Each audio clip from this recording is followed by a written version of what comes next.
is Dr. Christopher Kramer. I'm the Chief of the Cardiovascular Division at the University of Virginia Health System in Charlottesville, Virginia, United States. And I'm also the Vice President of the American College of Cardiology and will be taking over as President in April of 2025. The topic of my talk today here at CSI is imaging in hypertrophic cardiomyopathy in the area of myosin inhibition. And I'm talking about two imaging modalities primarily, echocardiography and cardiac magnetic resonance. Echocardiography is the mainstay of screening in the diagnosis of hypertrophic cardiomyopathy. It's used to identify HCM, as we'll call it, in patients with murmurs or patients who present with symptoms of outflow tract obstruction, lightheadedness, syncope, dyspnea on exertion. It's also the gold standard technique for assessment of mitral regurgitation in the setting of HCM and measuring the left ventricular outflow gradient, which can determine the need for therapy in such patients. Where cardiac magnetic resonance imaging adds is in multiple ways.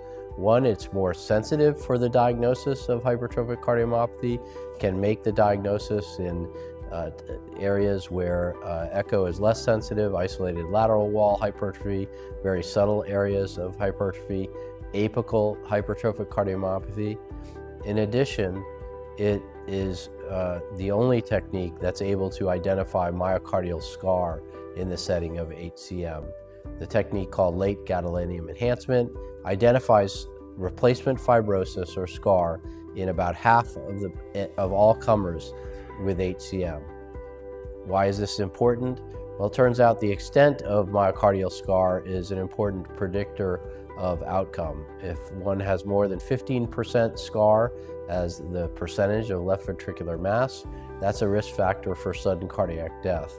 And it is now a Class 2B indication for implantable cardioverter defibrillator in the latest 2024 ACC/AHA guidelines for the treatment of hypertrophic cardiomyopathy. So identifying scar is of the utmost importance.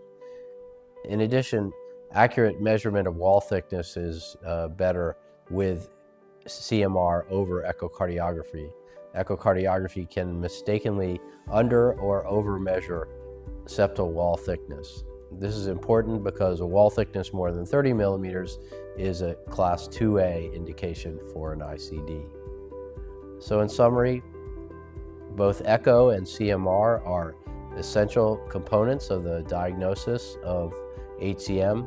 Echo primarily as the screening modality, the way to measure the extent of left ventricular outflow obstruction and mitral regurgitation. CMR for more accurate identification of subtypes of HCM, as well as the identification of the extent of myocardial scar, which is a predictor of outcome. Thank you for your attention.